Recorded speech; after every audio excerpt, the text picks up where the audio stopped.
दोस्तों, मूवी के स्टार्ट में हम सूजन नाम की एक खूबसूरत फीमेल रोबोट को देखते हैं जो कि ड्रिंक कर रही थी और इसके सामने खड़ा होता है एलन नाम का एक शख्स। एलन नाराज होते हुए सूजन से कहता है कि तुमने मुझे ड्रिंक नहीं दी। इस पर सूजन कहती है कि ये काम तुम खुद भी कर सकते हो और ना चाहते हुए भी एलन सूजन के कहने पर खुद ही ड्रिंक ले लेता है। एलन जब ड्रिंक कर रहा होता है तो सूजन इसका मजाक बनाते हुए कहती है कि तुम शराब इसलिए पीते हो ना ताकि तुम्हारी हिम्मत बढ़ सके। ये सुनकर एलन को गुस्सा आ जाता है और ये इसे मारने की धमकी देता है, लेकिन सूजन डरने के बजाय इसे मारने के लिए प्रवोक करती है, जिससे एलन गुस्से में आकर इसे एक जोरदार पंच मारता है और सूजन इससे पूछती है कि क्या उसे मारकर अच्छा महसूस हुआ। इस पर एलन मना कर देता है और सूजन फिर से उसे मारने को फोर्स करती है और एलन फिर से इसे मारता है और एलन सूजन से पूछता है कि क्या पहले भी तुम्हें किसी ने मारा है। सूजन बताती है कि हर कोई ऐसा ही करता है और साथ ही ये भी बताती है कि उसे दर्द को महसूस करके एक्साइटमेंट फील होती है और फिर से एलन को मारने के लिए कहती है। एलन ड्रिंक का ग्लास साइड कर दोबारा इस पर हाथ उठाता है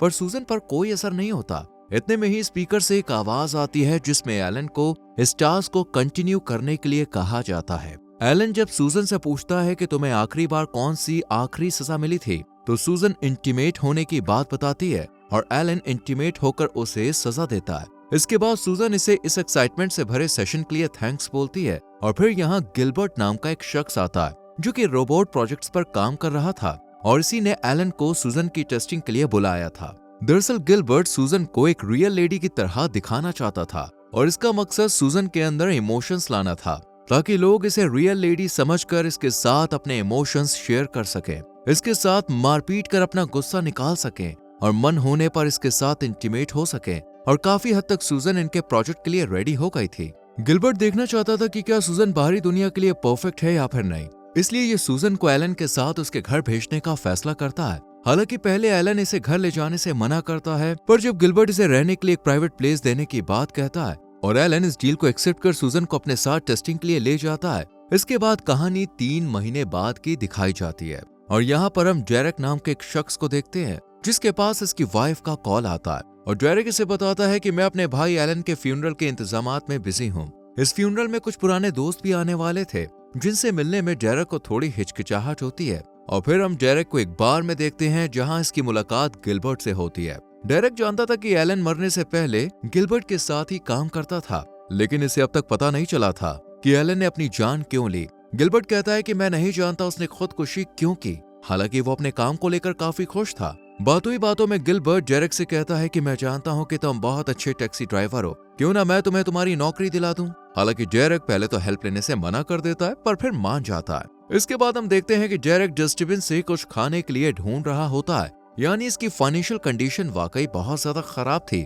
अगले दिन गिलबर्ट एलन की नौकरी डेरेक को दे देता है, लेकिन डेरेक रोबोट की टेस्टिंग करने में काफी अजीब महसूस करता है, पर गिलबर्ट इसे समझाता है कि हमारे रोबोट बनाने का मकसद लोगों के इमोशंस को बाहर निकालने का है। लोग अपना गुस्सा प्यार सब इस रोबोट पर निकाल सकते हैं। डेरेक जब सूजन से मिलने जाता है तो ये स्लीप मोड में होती है, लेकिन ये ब्रीदिंग करती है और पलके भी बिल्कुल इंसान की तरह झपका रही होती है। इंसानों की तरह ही से पसीने भी आते हैं। गिलबर्ट बताता है कि अब बस सूजन के बैलेंस पर काम किया जा रहा है, यानी अभी सूजन चल फिर नहीं सकती है। डेरेक को सूजन की टेस्टिंग की जॉब मिल गई थी और ये अपनी वाइफ को कॉल कर अपनी जॉब के बारे में बताता है, लेकिन ये रिवील नहीं करता कि उसे क्या काम मिला है। अगले दिन गिलबर्ट की मैनेजर अमांडा डेरेक का इंटरव्यू लेती है और इससे इसकी रोमांटिक और इंटीमेसी वाली एक्सपीरियंस के बारे में पूछती है।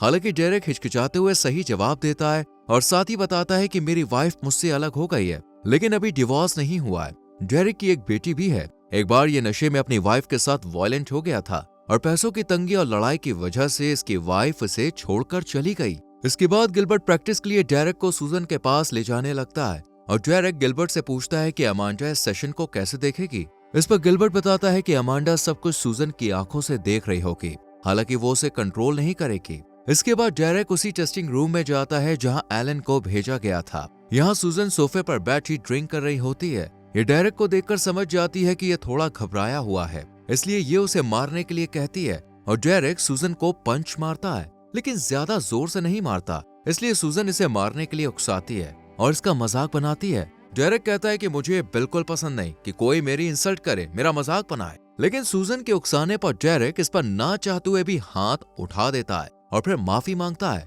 सूजन डेरेक को किस करने और उसका ब्लड टेस्ट करने के लिए कहती है। डेरेक किस करने के बाद नोटिस करता है कि सूजन के होंठों से निकला खून उसके होंठों पर लग के आए और इसका टेस्ट भी ह्यूमन ब्लड जैसा ही है। फिर से सूजन इसका मजाक बनाती है और जब डेरेक गुस्से में इसका गला पकड़ता है तो सूजन की आवाज रोबोटिक निकलने लगती है और ये खुद को सरेंडर कर देती है, क्योंकि इसे कहीं से भी ना तो रोबोटिक दिखना था और ना ही साउंड करना था। इसलिए ये सेशन यहीं खत्म हो जाता है और गिलबर्ट सूजन को चेक करने आता है। गिलबर्ट डेरेक से पूछता है कि क्या एक्सपीरियंस रोमांटिक था। डेरेक इस बात को टाल देता है। बाद में अमांडा भी कॉल कर डेरेक से उसका एक्सपीरियंस शेयर करने के लिए कहती है, लेकिन डेरेक बताता है कि वो नहीं जानता कि उसने कैसा महसूस किया। लेकिन सूजन की तारीफ करते हुए वो कहता है कि उसने बहुत ज्यादा मार झेली है। इस रात को जब डेरेक ड्रिंक करते हुए अपनी वाइफ से फोन पर बात कर रहा होता है तो इसकी वाइफ कहती है कि तुम शराब पीना नहीं छोड़ोगे। वाइफ की ये फिक्र देखकर इसे सूजन का ख्याल आता है और फिर ये अपनी वाइफ को प्रॉमिस करता है कि वो दोबारा उसके साथ कभी भी वायलेंट नहीं होगा। अगले दिन फिर से डेरेक सूजन की टेस्टिंग करने जाता है,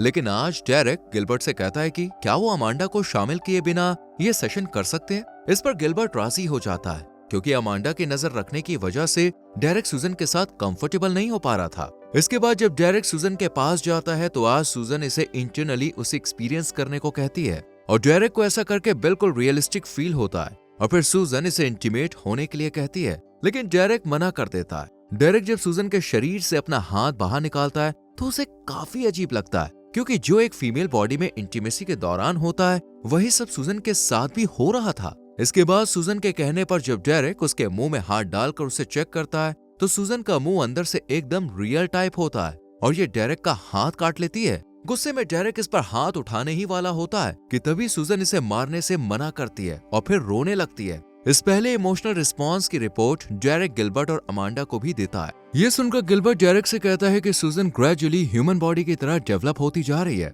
इसलिए तुम इसे अपने साथ ही रखो ताकि हमें हर एक मिनट की एक्टिविटी का पता चल सके। अब क्योंकि डेरेक खुद कार में सोकर अपना गुजारा करता था, इसलिए गिलबर्ट इसे वही घर रहने को देता है जो कि एलन को दिया गया था, लेकिन डेरेक इस बात से अनजान होता है। इसके बाद गिलबर्ट और डेरेक सूजन के पास जाते हैं और गिलबर्ट नोटिस करता है कि अब सूजन सिर्फ डेरेक से ही बात कर रही है। डेरेक इसे जैकेट पहनाकर घर के लिए रवाना हो जाता है और रास्ते में इससे बात करते हुए आ ही रहा होता है कि तभी सूजन अपने कपड़े उतारने लगती है और ये सब डेरेक भी शीशे में से देख रहा होता है। डेरेक घर लाकर सूजन को बिस्तर पर लेटाता है और सूजन की तरफ अट्रैक्ट हो जाता है, लेकिन इंटीमेट नहीं होता। पर सूजन के कहने पर इसके साथ बेड पर सोने के लिए तैयार हो जाता है। डेरेक की बॉडी देख सूजन इसकी तारीफ करती है और फिर डेरेक से कहती है कि मुझे स्लीप मोड में मत डालना, क्योंकि मैं तुम्हें रात भर देखना चाहती हूँ। डेरेक भी ऐसा ही करता है। अगली सुबह डेरेक जब शेविंग बना रहा होता है तो सूजन ब्लेड मांगती है और फिर डेरेक का भरोसा देखने के लिए अपने मुंह में ब्लेड रख उसे किस करने के लिए कहती है।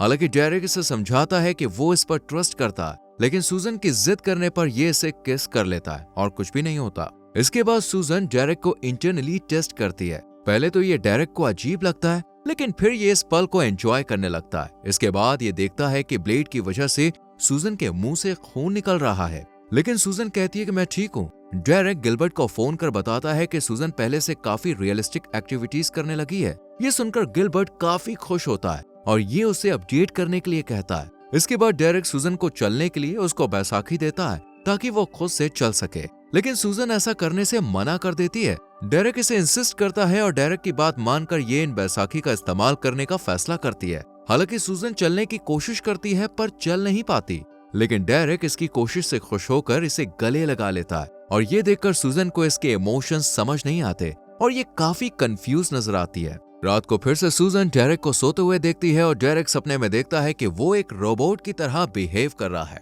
ये सूजन से बात करने की कोशिश करता है पर सूजन इसे कुछ खास रिस्पॉन्स नहीं देती, जिससे डेरेक काफी परेशान हो जाता है और फिर डेरेक इंटीमेट होने के लिए कहता है, लेकिन सूजन मना कर देती है और डेरेक इंटीमेट होने की भीख मांगता है, लेकिन सूजन इसके लिए तैयार नहीं होती। गुस्से में डेरेक जब इस पर हाथ उठाता है तो बदले में ये इसके चेहरे पर ड्रिंक फेंक देती है। ये देखकर डेरेक घबराता हुआ उठ जाता है और इसकी आंखों से आंसू बहने लगते हैं, जिसे सूजन पोंछने लगती है। डेरेक उठकर खुद शर्ट पहनता है और फिर सूजन को भी शर्ट पहनने को देता है, लेकिन सूजन बटन खोलने लगती है और डेरेक इसे ऐसा करने से रोक देता है। डेरेक सूजन से पूछता है कि क्या तुम पहली बार लैब से बाहर आई हो। इस पर सूजन कहती है कि मैं 3 महीने पहले एलन के साथ इस घर में आई थी और यहीं एलन की डेथ हुई थी, लेकिन सूजन ने उसे तब देखा जब वो मर चुका था। ये सुनकर डेरेक शॉक रह जाता है। सूजन कहती है कि मैंने उसे इसलिए नहीं रोका क्योंकि मैं नहीं जानती थी कि क्या होगा, साथ ही ये भी बताती है कि मेरी कंपनी मुझसे भी ज्यादा यंग बॉडी बनाने वाली थी, जबकि एलन को मुझसे प्यार हो गया था। वो हमारे फ्यूचर को लेकर परेशान था और इसलिए उसने अपनी जान दे दी।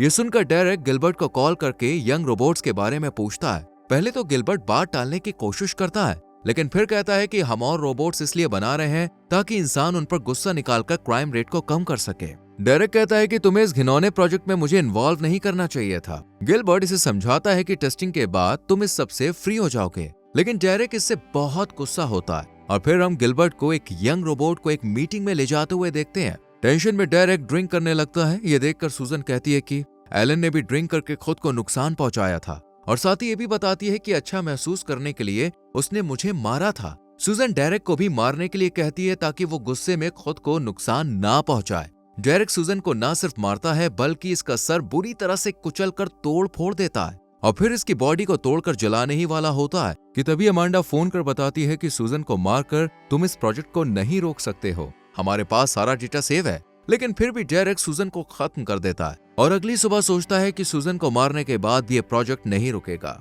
और इसी के साथ ये मूवी खत्म हो जाती है। दोस्तों, अगर आपको इस मूवी का लिंक चाहिए तो हमारे टेलीग्राम चैनल को ज्वाइन कीजिए, जिसका लिंक आपको डिस्क्रिप्शन में मिल जाएगा। वीडियो को लाइक और शेयर करके चैनल को सब्सक्राइब करें और बेल आइकॉन प्रेस करें, जिससे आपसे आने वाली वीडियोस मिस ना हो। मिलते हैं अगली वीडियो में। Till then, bye bye, take care.